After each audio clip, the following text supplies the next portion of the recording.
Okay, it looks like it's 6 o'clock. People are logging in and I'm going to get started.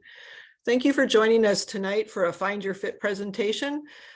Tonight, we're talking about the most recent update on standardized testing and also the new digital SAT. And when we talk about standardized testing, we typically mean the ACT and SAT, although we may talk about AP testing or something later on.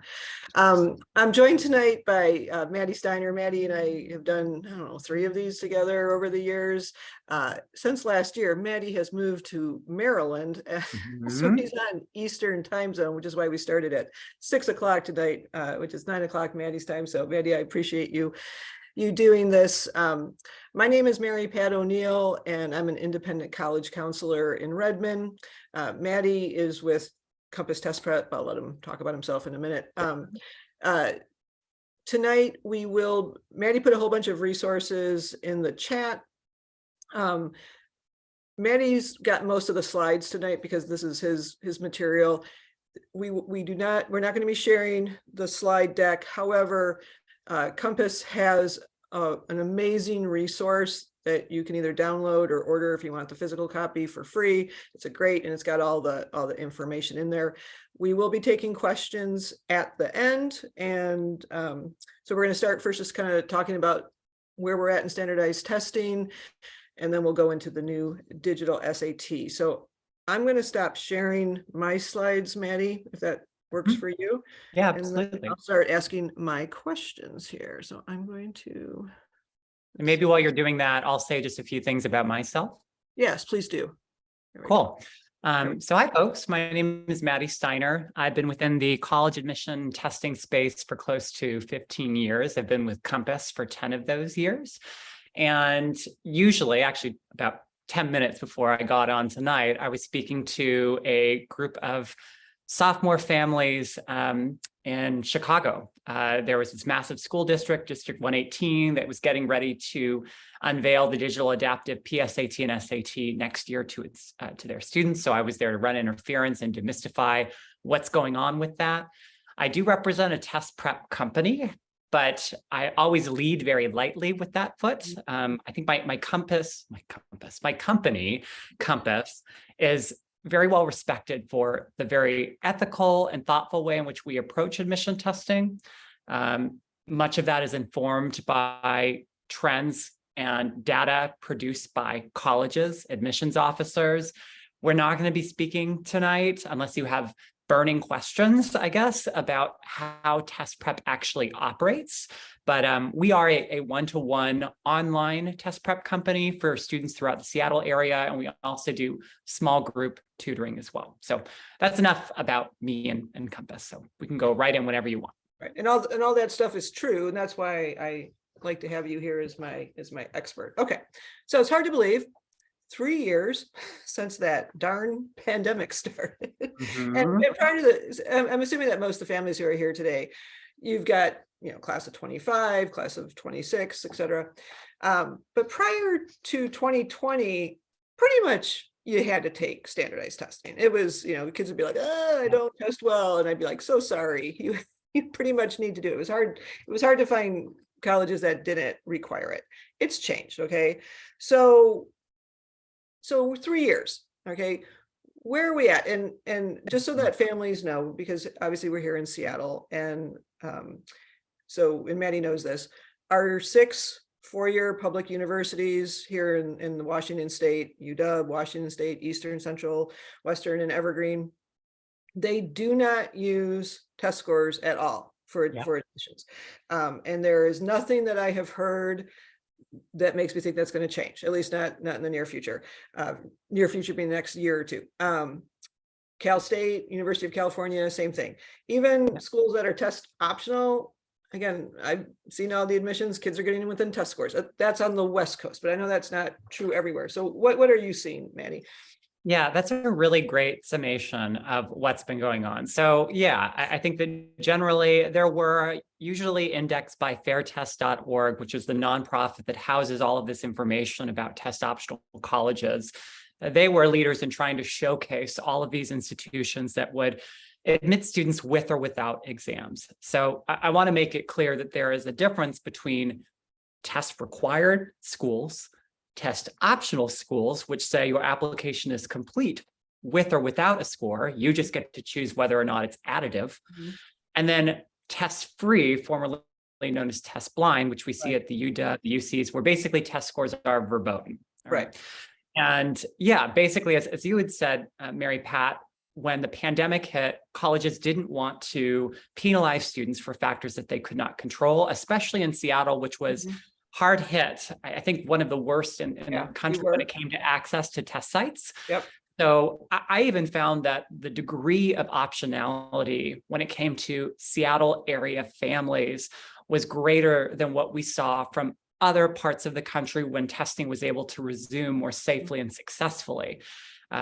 We are, though, I think, at an interesting place. Around 90% of colleges are some flavor of test optional, either permanently test optional or endorsing a temporary policy.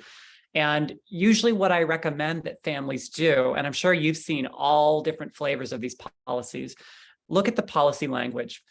Usually some highly selective colleges out there, and I'll give you some examples in some of my visuals, my slides, but you might see a school on one extreme like Georgetown, which has had this like torrid love affair with standardized tests forever and a day. They used to want SAT subject tests when those were a thing. Now they want an SAT and ACT and perhaps AP exams as well. They also, during the pandemic, if a student didn't apply with a test score, they were test optional so long as you included a supplemental essay that explained why you didn't take your test. An 800 word tell us why you don't have a test score. Exactly. So cookie stuff like that. Then there are other test optional institutions that I think are far more even keeled about it. I know, just like looking at the data over the last few years, schools like Swarthmore and let me see, and I think actually Tufts, they ended up basically having absolute parity in their admit rates. USC did too. I was kind of surprised by USC. Yeah, USC as well. So I think it's important to understand that the way in which colleges approach this idea of test optionality varies. That as much as I'd like for all these policies to be monolithic and for you to treat everyone evenly, it would almost seem like a simple equation if you had a score that you like to be able to send it to all parties. But actually, what is more complicated nowadays is having a score, understanding that it might be useful in some contexts, but not necessarily in others. But generally, as you had said, Mary Pat, I'm certainly seeing students get into a broad spectrum of schools, from the most highly selective to less selective institutions, with and without scores. And I think that's exciting. Yeah. Let's see. So you talked about, the issue that students might have of, do I submit a test score? Do I not submit a test score? And so how can a student figure out, should they send their test score? Yeah, that's a great question. So I'm actually going to pull open a recent slide deck that I delivered for a few private schools in Louisville, Kentucky, of all places. I did it just last week. So I'm going to launch that, share my screen. Let's see here. Boop. Share. There you go. Okay. So here's just a visual, I guess, of the distribution of the 400 plus colleges that we track at Compass, their varying testing policies. We also look at what are known as mid 50th percentile ranges for a lot of these different schools. So actually, if I scroll here, this is within our guide to testing as well. You can see that in just the smattering of institutions across New England. Let me see if I can expand this a little bit bigger and go full screen. If you go to full screen, there you go. Yeah. The last two columns indicate these middle 50th percentile ranges. And generally, I like to think if you fall toward the middle top or crest over these scores, your exam is certainly shiny enough. You do better than the average applicant with a test score, and you can focus on other things in your application after submitting that result. Even then, though, now with test optional policies, but even before then, no school had at least an explicit cut score. So even the Ivy League or the most selective colleges will not say you must get a 32 or a 1400 in order to be admissible. Okay.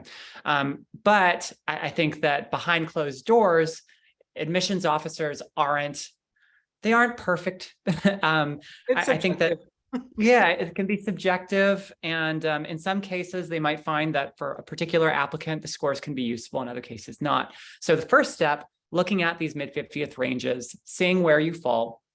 I'll also throw out there that although these are national data, numbers, that you're also being compared against other students within your cohort, your neighborhood, your school. So I was at a presentation with, oh my goodness, I'm blanking on Marie Prower at Colgate University.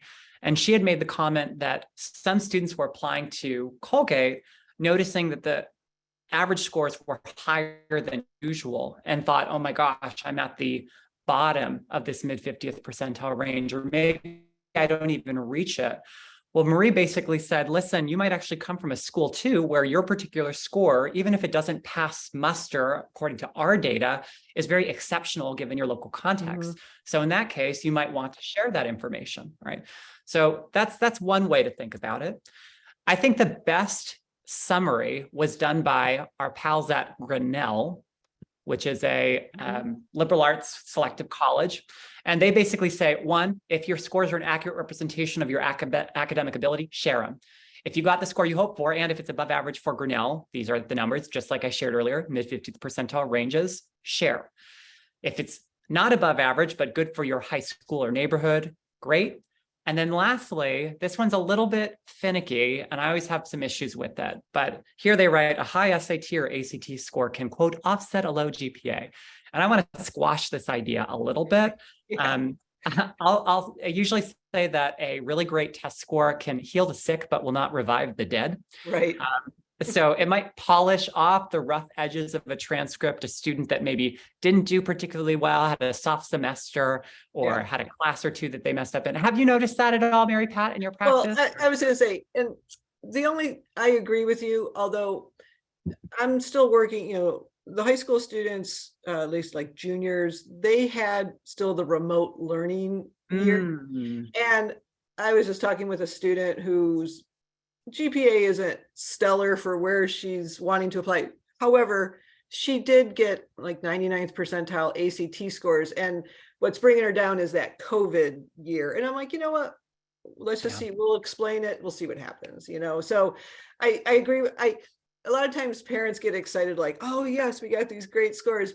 But I always say, because it is true, GPA and rigor typically outweigh test scores in the admissions process. So yeah, absolutely. And as an illustration of some of the variety, even within these test optional schools, I did this. I saw this earlier. I thought this was interesting how so it just goes to show, like, there are some folks like Auburn or the University of, South Carolina, that say we encourage the SAT or ACT in spite of being test optional. There are others that say only for a particular window in time, like Clemson or UVA, which is continuing the extension of a test optional policy. Some universities have degree programs or honors colleges, like at Elon with its nursing and accelerated pathways program, where the rest of the institution is test optional, but if you're doing one of these nursing programs or accelerated pathways, you should include a test score for admissions and scholarship consideration. And then I think the cutest of this group is represented probably by William and Mary and Duke. Duke just saying, you may wish to consult our profile for students admitted to Duke in previous years as a guide, which I think is kind of like a oblique way of being like, kids are usually submitting great grades and great scores. Yes, exactly. And I think that's generally true at many of the more selective schools, because a lot of students have strong GPAs, and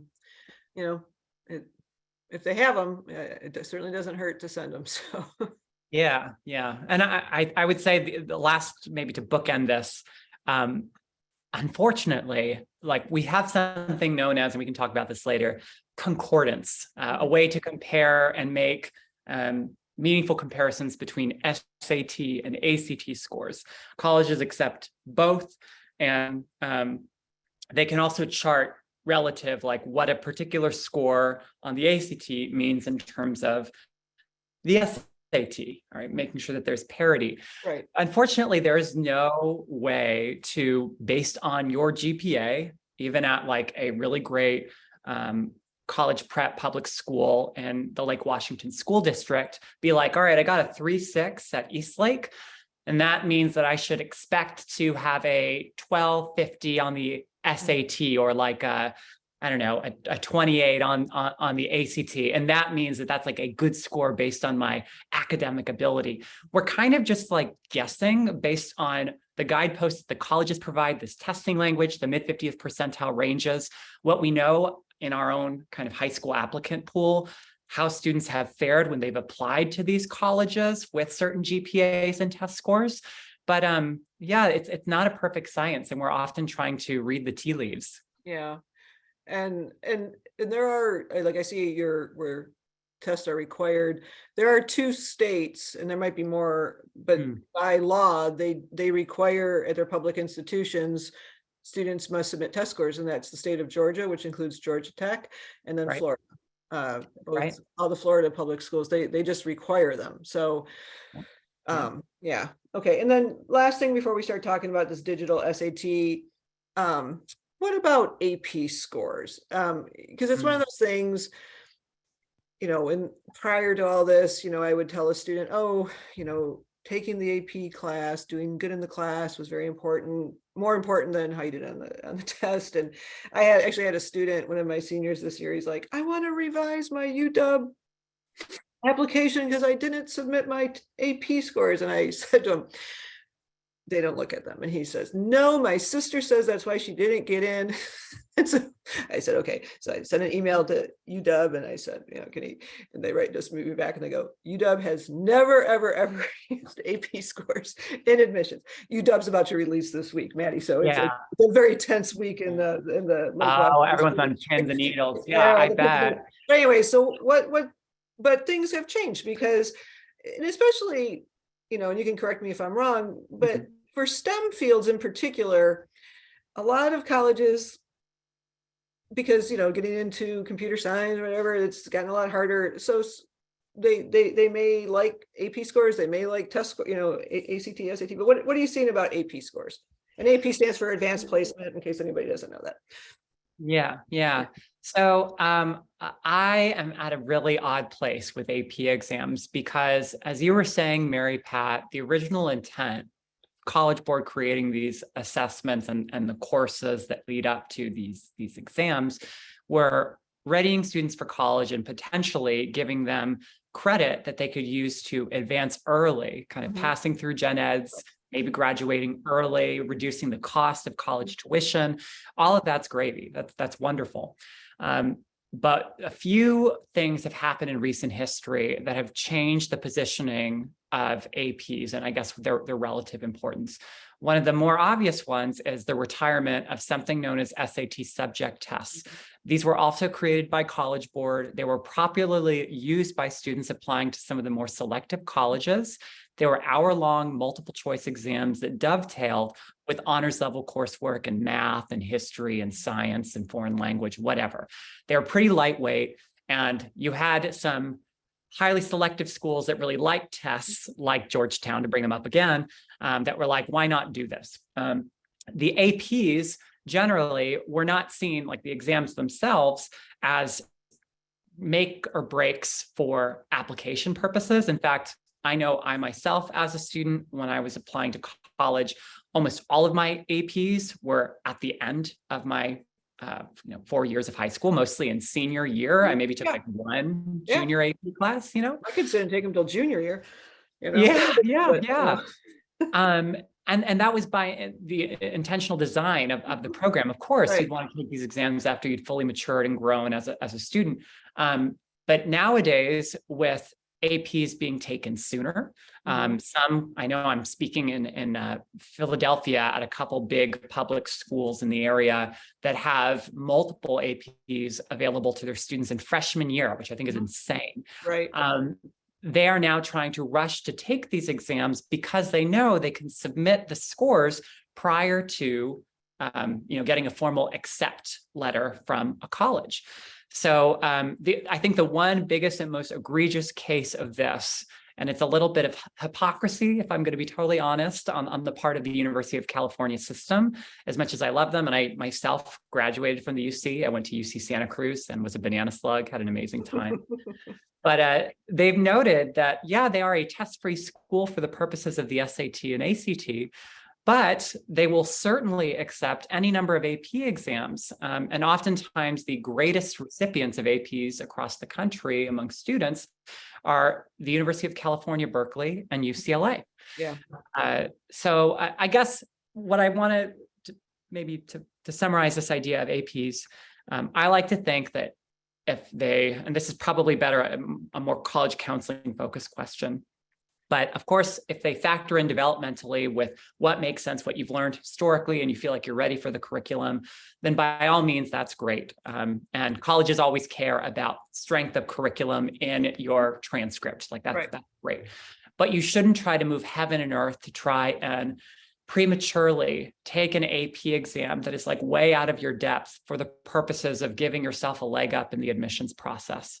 Yeah. It's going to fatigue you and make you crazy. So I don't know, what are your thoughts about that? Well, the other thing I was going to say, we have a lot of choice schools in our district, and or some families might choose to do private schools, whatever. And so I'm often asked the question, well, which school should my child go to? And I always say your child should go to the school that's the right fit for them, where they're going to thrive academically, socially, but they all worry about curriculum. And I tell them, when a college looks at a student's transcript, they compare it to the curriculum of the school they attended. They don't compare it to this high school that might be more rigorous. They just look.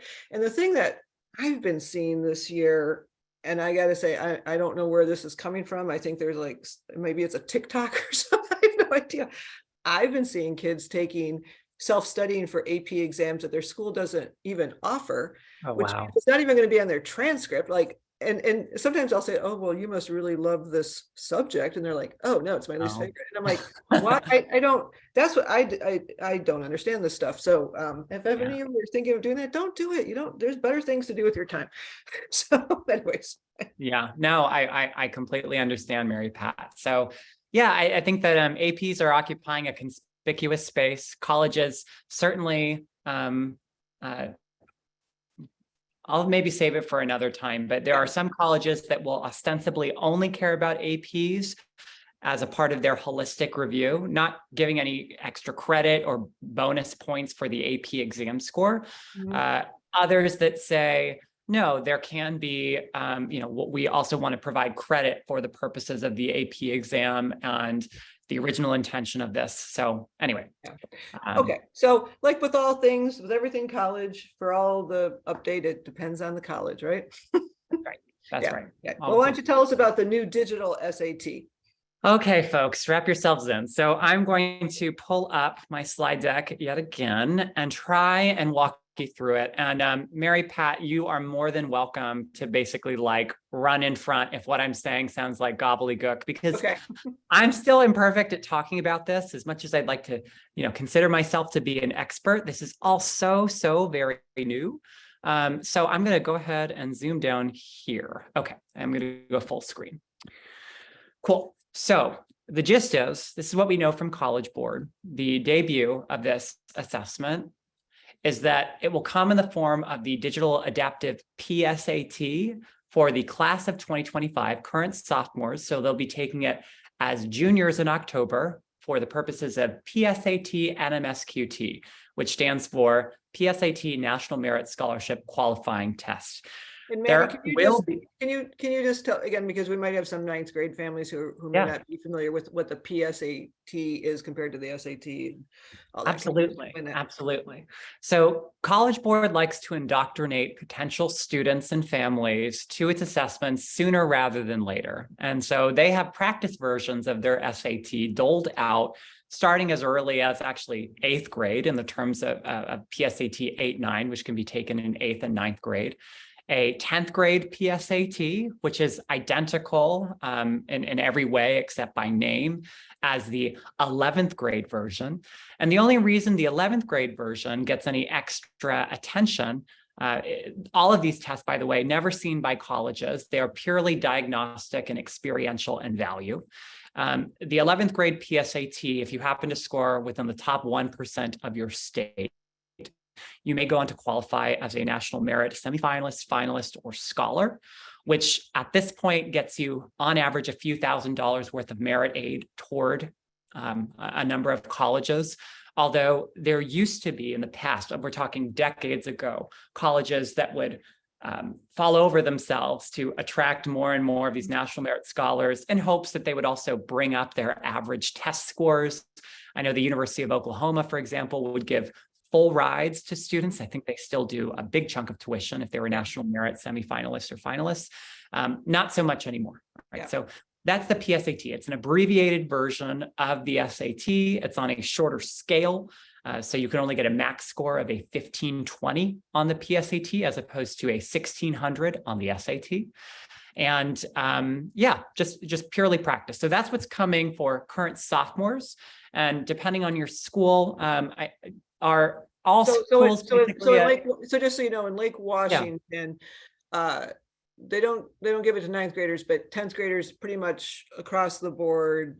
Right. Every sophomore has taken the PSAT, but they took the paper version, right? Not the digital version. Exactly. All right. So this is where the problem lies. Many students going into the fall of 11th grade will never have taken not just a digital assessment, because actually there are ways, I won't go into it, that depending on where you live, especially if you're an international student, you could take a digital version of the current paper-based versions of the SAT and ACT, which is basically just transposing these packets onto screen. So you're basically marking bubbles on a screen instead of filling them out with a pencil on paper, right? Now we're seeing a shorter, more efficient test in the form of a digital adaptive exam. And adaptive is the key word because the assessment actually changes based on your performance and gives you either a suite of more difficult questions or easier questions based on an initial performance on what's known as a routing stage. This is going to sound very jargony, and I'll do my best to really sort it out. But the general idea is everyone begins with this initial module, and it has equivalent blended difficulty. So the same number of easy, medium, and hard questions. And based on your performance on this module of, let's say, 25 questions, if you did extremely well, you're then routed to a secondary module, which contains more hard questions and thus brings into focus some of the higher scores on the scale, or an easier module, which you can still get a great score, even if you're moved to the easier module, but there will be more easy questions, hoping to bring into focus some of the middle to lower parts of the scale. All right, so the exam is kind of operating like a microscope with a coarse and a fine focus to really figure out exactly where you fall within the distribution. And I'll have some visualizations of this in a second. We're talking very abstractly. Taken on a computer or tablet, so students will either be able to bring in devices from home or those that are available at the school. There's also a laptop or Chromebook loaner program that College Board will be piloting. I've already described how adaptive content works. This is kind of like what we've seen, by the way, parents, if you sat for the GMAT or the GRE, but not to the same level of detail. Those exams are item adaptive, meaning that each individual question impacts the subsequent question that you receive, right? If you got that question right, you will then be routed to immediately a harder question. If you missed it, you'll be routed to an easier question. We're doing whole swaths of questions, sections, which is why this is section adaptive, not item adaptive, right? Proctored in a testing center, usually a student's high school or another test center designated by College Board. The scaling of the digital adaptive SAT is going to stay the same, and I should have made this clearer. So the PSAT, digital adaptive PSAT, is coming in October. The full-length digital adaptive SAT will not come around until next spring, March of 2024, which makes it kind of funky because technically families will have the opportunity to sign up for the paper-based exam before it disappears after the December administration, its final swan song, okay? And there might be some folks that decide that's a great idea. There might be some high scorers, for example, that know that they can do well on that exam. before it goes away. Maddie, Yeah. if a sophomore took the PSAT Mhm.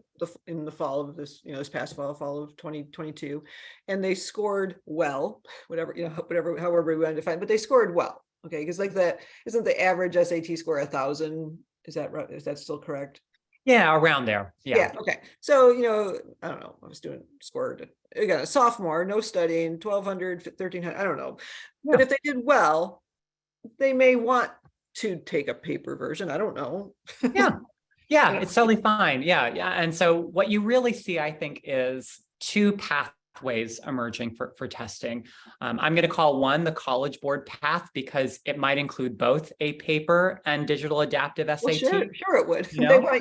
They're a business. They want both of those fees. And I mean, what's also important about this test is, so I think it maybe kind of gets to it, the fact that the scaling is staying the same, that the old and the new test are meant to be scored on the same scale and illustrate the same skill set. That we're not seeing this like massive conceptual change to the test, like really the content and math and reading or grammar or whatever is shifting. It's really about changing the format and making it a friendlier experience for students, in part by also really bringing down the amount of text that they see across this test. So shorter reading passages. The exam itself is 45 minutes shorter, okay? Yeah. And you get the comfort of your calculator for the duration of the test, which is something that you don't have on the current paper-based SAT. Yeah, I've told a few students who have taken the PSAT as 10th graders, and you get that full page of reading, and I don't know how many questions that they give you for each passage, but it's a lot. I'm a strong reader, but it's hard. It's not easy to do. And now, from what I remember you telling me and showing, it's like one paragraph and maybe one or two questions for that. So that's right. It's almost like TikTok size or like multiple tweet size passages. Here's an example, actually. So this is just 25 to 150 words, a single question attached to it. This is for the reading section. And compare this with what you usually see on the SAT and ACT, which are these super dense passages. I have my Leslie Knope meme. Yes. For anyone watches Parks and Rec, it's a great show. So I feel like I'm a little bit mixed, Mary Pat, because even though this reading is like a pain in the butt to have to get through, I think that this probably dovetails more honestly with the kinds of reading and critical thinking skills necessary to do well in college, in comparison to just this bite-sized passage and a question. So I don't know. We'll see how students, I think, clearly prefer this, but we'll I don't know. Teachers buy it. I guess colleges have already said it's going to be okay, but maybe people will throw stones at it for being a little bit too short and sweet. Yeah. So to kind of continue forward with this idea of adaptive testing. So when your student shows up on the day of the digital adaptive PSAT, they are going to launch an app that actually you can download now onto your computer. It's College Board's Blue Book app. Yep. And they also have several full-length digital adaptive SAT practice tests that you can use. And by the way, as an added just offer to everyone who's attending today and those folks who registered but who couldn't attend, we at this point have offered around 10,000 students across the country our digital adaptive PSAT, which is near identical to the format and content of the exam, but I think with far more diagnostic value. It's incredibly detailed, really pinpoint student strengths and weaknesses. If you want to take advantage of that, we're offering it at no cost, and I'll include a little coupon. I think, Mary Pat, in addition to me adding something on the chat in your follow-up email to families, do you mind me including some of these little bits? Absolutely. And then somebody was asking, and you and I talked about this before we started tonight. Yeah. I will be the first one. I'm not a testing person, whatever. Can you explain the adaptive? And I was telling you that because it sends you on these different paths, and I was like, well, why would you want the harder? But then I found out why. So, other people might know that already. I also want to make it very clear that regardless of where it is that you're routed, that is not destiny for your score, and that actually a And student that is would a student know that they were sent one way or the no, other? Okay. no. So while they're taking the test, let me actually zoom ahead to maybe an example of, let's see here. Oh, I don't think I have it in this slide deck. It's okay. So basically, let's talk about math. We have 22 sections in the first module, 22 questions in the second. Regardless of difficulty, there's always the same number of questions. Mhm. Everyone begins with that first module that has equivalent blended difficulty, the same number of But kind of what everybody's here. test is different, But right? that's the other weirdo thing, is that Yes. generally they'll fall under same combination of difficulty and same concepts that are being tested, but the actual items themselves can be different. So people can't like cheat off of one another. Which is one of the big reasons why they went to this format, because there is so much cheating going on with the ACT and the SAT. So exactly. So you can see that this student on, this is basically that first module. And based on that performance, the easier path includes a larger concentration of easy questions, fewer hard. It's reversed for the harder path. But regardless, we see the same number of medium questions, and students on either path are going to see combinations of easy and hard. I'll also just throw out there, this is one of my favorite visualizations of thinking about how could you students please explain this? I don't understand this. Yeah, I love this tornado thing. It looks really scary, but I promise it's not. So on the left-hand side, you see one student that got 10 questions right on the first module out of the 20 available. Student on the right got one more question correct. And for whatever reason on this particular test, that was enough to move them to the harder module. Whereas the student on the left with one fewer answer right was given the easier module. Okay. And also what we're seeing, those green and red dots represent getting questions right and wrong. And those gray bars represent the exam trying to funnel you toward what your score should be at the end of the test and figuring out the spaces of possibility for your score. So it makes sense that if we're just looking at the math section, which is out of 800 points, that without any information from you as a tester, everyone can have access to a 200 to an 800, all right? The lowest score to the highest. As you provide more information, get questions right and wrong, the spaces of possibility for your score are winnowed down, okay? If you're missing more questions, that means that some of the scores at the very top of the scale aren't going to be available to you, all right? And also the bottom of the scale is going to become, in some cases, may lengthen. You may have access to some lower scores below, the middle, which is a 500. So at the end of the first module, student on the left is basically being told by College Board, they don't get this information, but the test is saying this student is somewhere between a 350 and a 650, but we need more intelligence. The student on the right did a little bit better, so they're saying, oh, you're probably between a 400 and a 700, but again, we need more info. Then they're routed to the second module, okay? They are never told whether or not it's easier or harder. And they also shouldn't try to guess the relative difficulty of questions midstream. That's only going to screw them up, all right? So there's no extra sensory perception that you should have about the easy, medium, hard, whatever. Just like the current SAT and ACT, you want to get as many questions right as possible, and that's all you want to focus on. And you shouldn't skip any, right? Do not skip any, okay? The student on the left with the easier path, with access to some easier problems, ended up getting more questions right and ultimately ended up at a 550.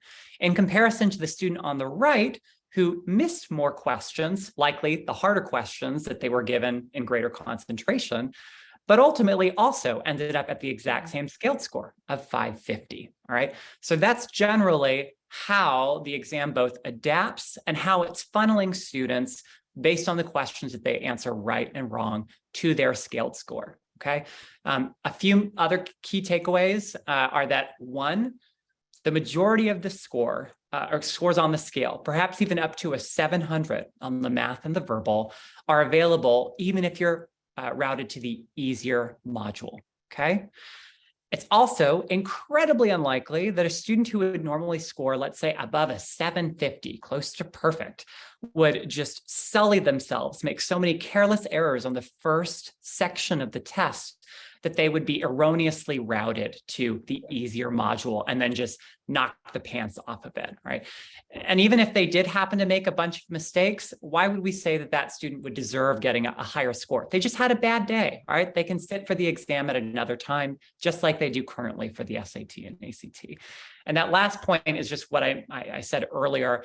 Although at the end of the assessment, when you get your score report, it will indicate whether or not you are routed to the easier or harder section. Oh, so I want to make it find out. Yeah. Okay. Yeah, I want to make it clear, though, that colleges do not care. All right. They are not going to be looking at this information, that ultimately they only care about your scaled scores. All right. Yeah. Usually just your total out of 1,600 points. Maybe some STEM focused colleges, engineering programs might want to look at the math as a breakout, but generally it's just the scaled scores that matter, and they're going to care about how you got from point A to point B. Well, would colleges see, though, that a student was on the easier or harder? That's not part of the score, is it? No, they would not see it, nor would they care. It's like in the same way that there are weirdly, there's like a science subscore on the SAT. Yeah. There's an ELA score for English language. I can't remember what the A stands for. I think it's arts. Yeah. Yeah, there's all these bizarro subscores and notations that are utilized that are useful for the architects of the exam, mostly as a way of winning over the praise of stockholders that wanted to have like the SAT be in line with secondary school curricula. That's who they're pleasing with all of these other things. Admissions officers could not get two toots about any of that. All right, so do not focus on this easier or hard module divide. I'm trying to give you this information early, so that way if you run into the testing space and you hear from a tutor or a company that's declaring this as like the new wise, incredible strategy for improving your scores, that's absolute BS, okay? This is just about the kind of the recipe. This is how, I hate this expression, this is how the sausage is being made, but you shouldn't care about it, okay? Okay. So that's generally how this digital adaptive test is working. I'm trying to think if there's anything. I see also, Mary Pat, that there are some questions coming in that I have looked at. Is there anything related to what we've talked about? Well, digital adaptive testing? Yeah, I've tried to answer some of them. Let's see. Okay.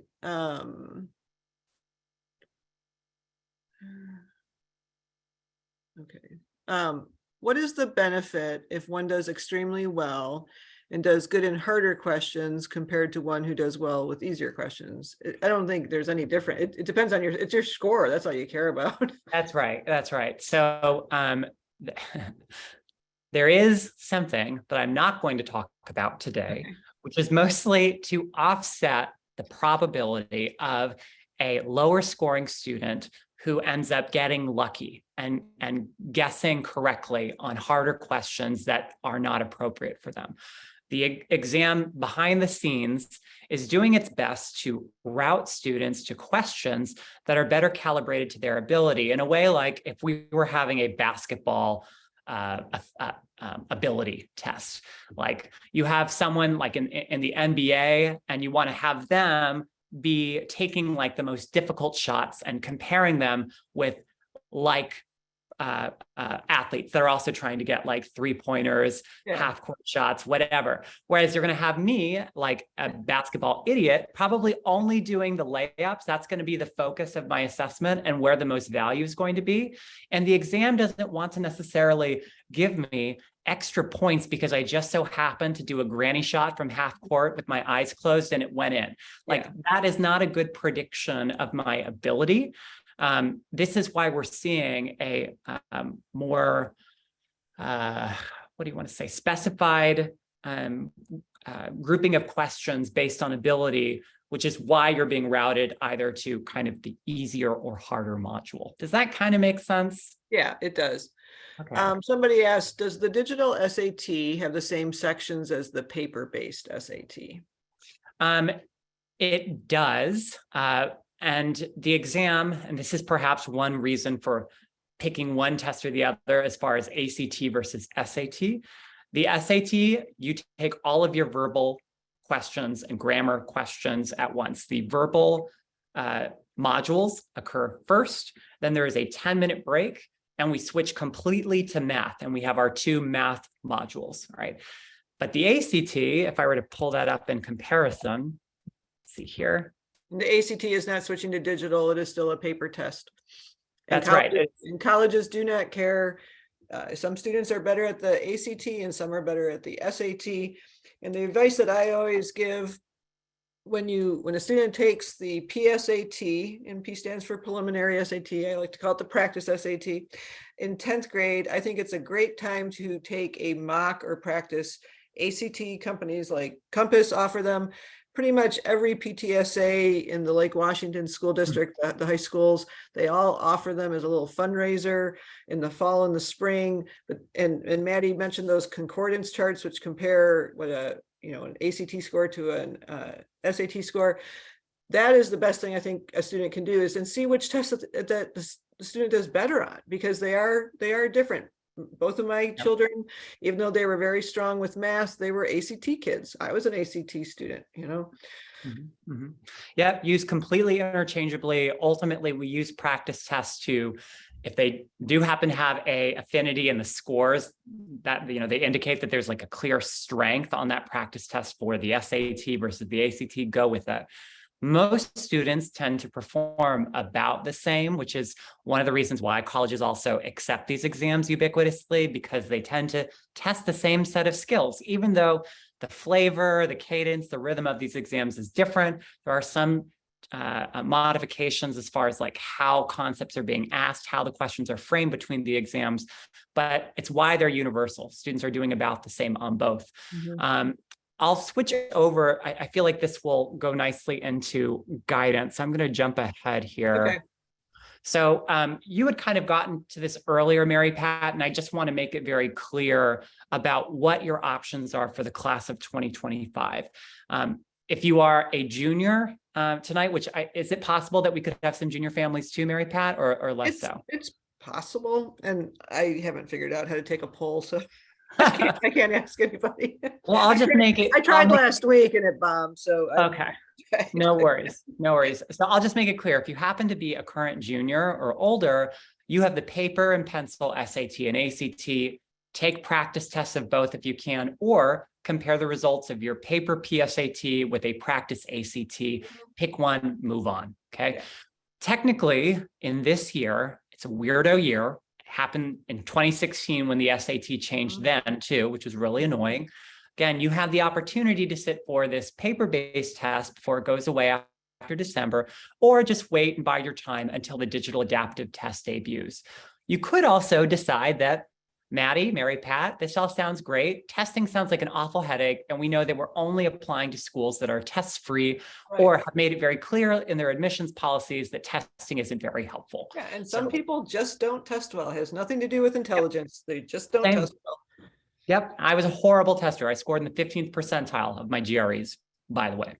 I don't know why I said it like a brag, but you know what? It is. But I still know you went to University of Chicago, so you. That's right. Exactly. That's the silver lining. That's the silver lining. You could also say, Matty and Mary Pat, the digital adaptive thing and the paper, like this all already sounds too confusing. And we know that the ACT is staying exactly the same. All right. That we're going to see paper-based versions of the test. The format isn't changing. The content isn't changing. We're just going to focus on that. And the available exam dates are the same for the paper version. We're not seeing a change in format mid-year. I'll also point out that ACT is not making any promises to go adaptive. They could go in the US domestically with a digital-based test that, again, is simply just bringing its paper-based exam. They were supposed to do that right before COVID hit, and then they never did. So yes, they are a far smaller operation than College Board, and so I think that they have more trouble pivoting and making these changes. So you could say, hey, that's right for me. You also do have the quote College Board path, which for higher scorers might mean taking the paper-based version before December and then having, though, to pivot to transition to the digital adaptive version when it debuts in the spring of 11th grade. I think that probably most of our families, because they tend to do their best in winter to spring of 11th grade or fall of senior year, right, they're either going to wait to take their first test in winter or spring, the ACT then, or wait for the digital adaptive SAT to debut in 2024, rather than trying to run and, unless they do have a good reason, maybe their springs are just insane, their athletes, their performance, whatever, I've heard it. But generally, it's usually better to wait when you fully matured as a student. If I could just say something here, just to clarify for families. So first of all, these tests, whether it be the ACT, the SAT, the new digital, it doesn't matter. They're meant to measure what a typical junior in high school knows, which is why anyone who's attended any Find Your Fit webinars or presentations, I always talk about, man, if you're a 9th grader, you're a 10th grader, I don't want kids to really read. I mean, reading, I think, is the best thing. If you want to do something just to make yourself a little smarter, read, but don't be trying to push this, because it's meant to measure what a junior knows. And typically, most of my students tend to take it as, just like you said, second semester of junior year, because they know more than they do before in the first semester. And most colleges, if they want or need test scores, students have till late fall of senior year to submit them.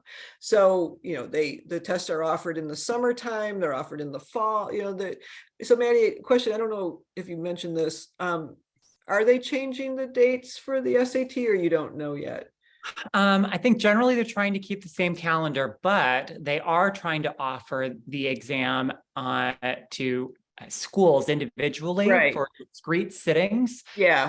That might diverge from the national testing calendar. The goal is to make this exam more readily available, more flexible and comfy for students to take in comparison to the ACT to really win out market share. So, of course, we won't know about those dates until hopefully in the next few months. College Board has not announced any of those dates yet.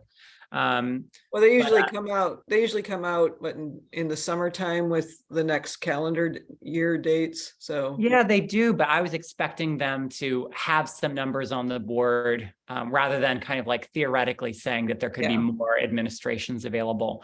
I saw some questions in the Q&A that I think I just want to quickly pluck out. I want to be clear that if you are taking the digital adaptive PSAT or SAT, that you can go back to questions within the module. And if you decided initially to skip them, so you can go back, you can turn back. It's not like, again, a GRE or a GMAT where after you complete the question, it's done and you can't turn back. However, after you've moved from one module into the other, you can't go back to the previous module. So it's only each discrete module that you can move back and forth into. And you don't want to skip an answer. That's right. You don't want to skip. Exactly. There was another really great question about the acceptance of these digital adaptive scores by colleges, especially because they're so new and maybe untried. And I want to be clear that a College Board has a remarkable relationship with lots of colleges that have already come out ahead of this and said, if anything, this is like bringing the test in the 21st century. They're excited about it, and that there will be no difference in the way in which these scores are evaluated in comparison to the paper-based SAT or the ACT. So they've already come out and said that it's going to be consistent and good. No one will be disadvantaged by taking this new adaptive exam. Okay. So someone asked if a student can take the PSAT once every year starting in 8th grade. And I think, I could be wrong, but I think the question behind this is probably qualifying for national merit. Wouldn't you think so too, Matty? That's maybe the thought behind. So in the Lake Washington School District, they don't offer it to 8th graders. They don't offer it to 9th graders. They offer it to 10th graders pretty much at every high school. Again, kids don't have to take it, but I think the school district actually pays for it. So they should. If your student is bright and you're thinking, oh, they could be a good candidate to possibly qualify for national merit. And as Matty said, it's the top 1% of students. It's not easy. And it's by state. The scores that qualify in Washington State is one of the states that requires much higher scores because of how smart all of our students are. But there are things, if you wanted, and remember the PSAT for national merit is meant to measure what the junior knows, not what the 8th grader knows. So I worry about, doing things that aren't appropriate, given the age. But if you wanted to prepare, if you take the test in 10th grade and you do really well, there are certainly study tools that is, to prepare for the PSAT, perhaps to perform better on it. Mm-hmm. Yeah. Anything you want to add there, Matty? I worry about poor little 8th grader, No, I totally agree. And to kind of piggyback onto that idea, I occasionally hear parents wanting their students to sit for official SATs or ACTs really early, sometimes 9th, 10th, or even 11th grade when the student isn't feeling prepared enough and ready to do well. And this is why you should treat the testing industry like a buffet. There's any number of other providers that do mock tests. They're as realistic as the official exams. And you don't ever want the student to feel like, even if ultimately you only share with colleges the scores that you'd like, you own your test scores. They can't peek behind the curtain and force College Board or ACT to reveal a low score from a particular test date when the student was unprepared. But you don't want your student to feel like, I don't know, demoralized by the experience because they took an exam prematurely, their score was depressed, and now they think that somehow that's going to impact their college outcomes. So take practice tests for practice. And when you feel like you're at your best, schedule an official sitting. Okay. Yeah. And I personally believe that familiarity with the material is a good way to become comfortable, to learn, that's why practice tests are good, getting a test prep booklet or whatever.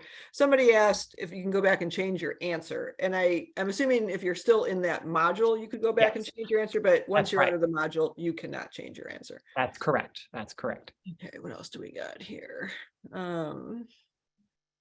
So the student who's in 2025, they do have the option to either do paper or digital.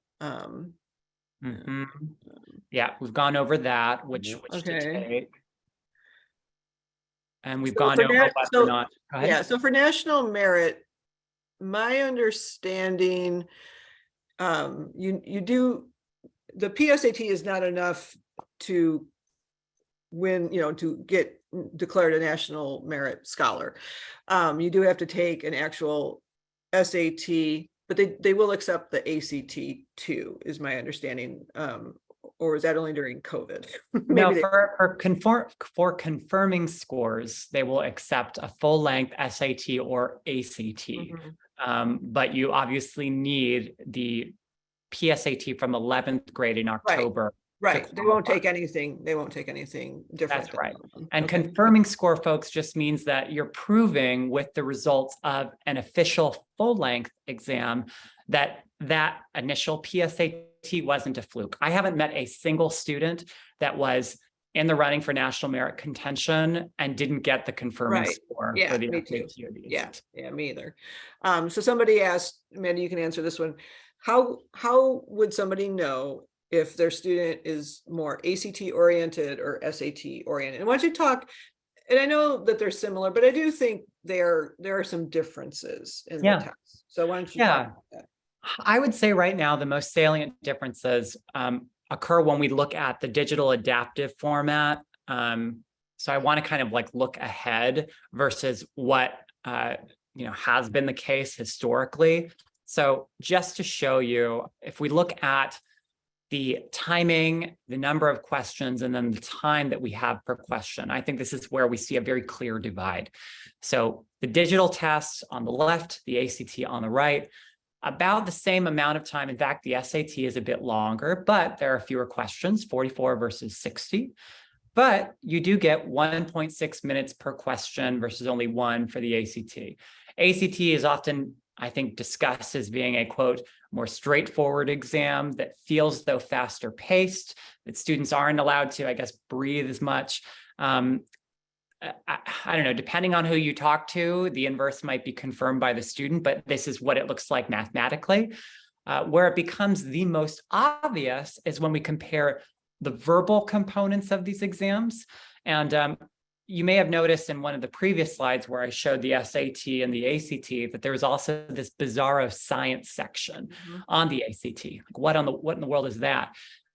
Honestly, it's just a continuation of the reading section, but with some science flavored passages, some charts and graphs of an experiment that are shown, and you have to do basically a scavenger hunt and like a reading comprehension. Yeah, if you're a good reader, you can read and I took this test 40 some years ago. I'm not a science person. I'm not very great at science, but I'm a very good reader, and I might not understand what the chart was asking, but I could find the information. So. That's right. That's right. And that's why actually, I was better than I thought I would be on the science section because it didn't rely on any prior biophysics, chem or anything to do well. So when we're looking at the verbal between these exams, I've gone ahead and popped in science and basically made it into part of the verbal. Yeah. And you can see the differentiation in time, 64 minutes versus almost double that amount for the ACT, 54 questions versus triple the amount on the ACT, and double the amount of time per question on the SAT. Going back to the math, correct me if I'm wrong, they assume that a student has taken Algebra 2 for both SAT and ACT, correct? Yes, that's a great point. And that's why, I hate using words like normal, but the normal path of math, Algebra 2 is taken junior year. That's the normal path. So that's why, like with sophomores, when they're taking the PSAT, again, students will tell me, oh, I didn't do very well. And I'm like, you're taking Algebra 2 this year. You just started. That's part of the issue. So. Right. That's right. That's right. So you want to wait to have completed that. Most students are usually done with Algebra 2 by their sophomore or junior. Yes. Yeah. Absolutely. Occasionally. So, these are some of the differences in the variety, the pacing of questions. I think maybe an argument could be made for the ACT, even though it is a longer assessment and technically has more questions, a student might feel comfier in an exam where there's technically more room to make mistakes. You could miss more questions on a larger, longer form test in comparison to this digital, shorter, efficient exam where each individual question might feel like it has more value attached to it. So that could be the reason. But ultimately, honestly, I'll leave it at this. Students come away from the experience of taking a practice test of each and say, Mom and Dad, I hated taking this exam a little bit less than the other. Yes. No one likes any of them. Exactly. So Mary Pat, we're about an hour in, so I think maybe we should.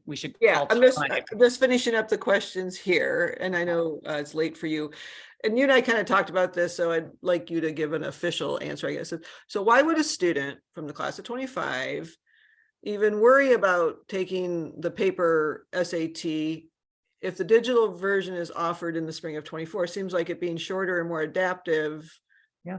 Do they even need to take the paper? No, no, not at all. But sometimes I have families go, oh, we're taking the paper, and because they feel like they should. And again, everyone has flexibility.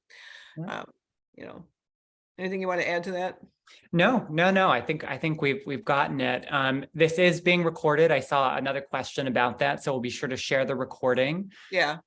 And I'll also just throw out there that College Board has already done a series of pilot studies that have confirmed that the current paper-based test performs in the exact same way as the digital adaptive exam. So likely if you were a student that was going to get a 650 on the math section of the paper-based test, you were likely to get a 650 on the digital adaptive exam, in spite of what we're talking about when we talk about student preference and speededness and the shorter nature of these exams. All these things might pull a student subjectively toward one test or the other. Do they really mean that the student performed any differently between these exams?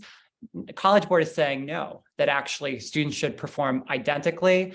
And it's basically been about, I think they have a cohort of like 65,000 test takers that they've used to legitimize that. So that's to answer that final question about what's the data. that's Yeah. the data that's verified. And then I know you showed this it's on the slide actually you're looking at right now, but someone was asking about the time limit for the module. Yes. So Yes, there will be a built-in clock on the exam that lets you know how much time you have. And this will be if you have regular or potentially if you get accommodations and get extended time, the clock will reflect the updated and correct amount of time that you have.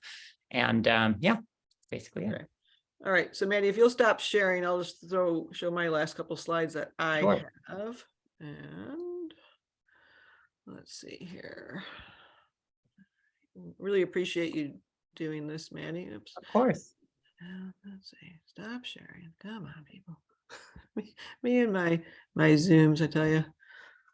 That's still not working. Darn it. Okay. Stop sharing. All right.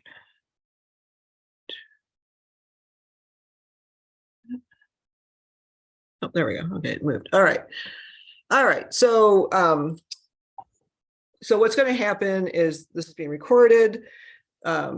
We will include with the recording, we will put in the link where you can go to, like I said, Compass has got this awesome resource about if you like data and test scores, testing and all this. It's a great resource. You can either download it or you can ask for the physical copy.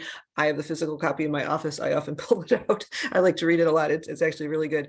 And then also there'll be a code to get one practice test. Yeah, the complimentary, and you can choose either the digital test or if you want to take a paper version, you know, you get one. Okay. And we appreciate that, Matty. And then upcoming Find Your Fit. This is meant for middle school families, but if you know anybody in middle school and they're worried about high school, next Thursday, the 16th, I'm doing one on what you need to know about high school and beyond. It will be a Zoom webinar. And then my final slide is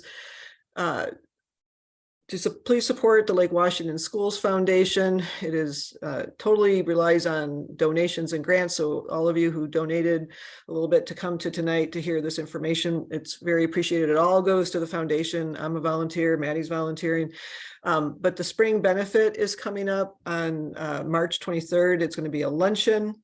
I have a table. I don't have anybody who joins me. So if you'd love to sit at the Find Your Fit table, I promise to be entertaining. And you can meet my husband, Mr. Mary Pat O'Neill. Seriously, come to the luncheon, and or if you can't make it to the luncheon, so please donate to the foundation. But this will all be sent out. It's usually sent out by the end of the week. Bonnie does a great job of sending that stuff out. So Matty, thank you. Hopefully I'll see you in Spokane in April. And you will. And it was a marvelous evening, and I thank you so much. So have My a good pleasure. Thank you, everyone. everybody. Bye-bye. Take care. Bye.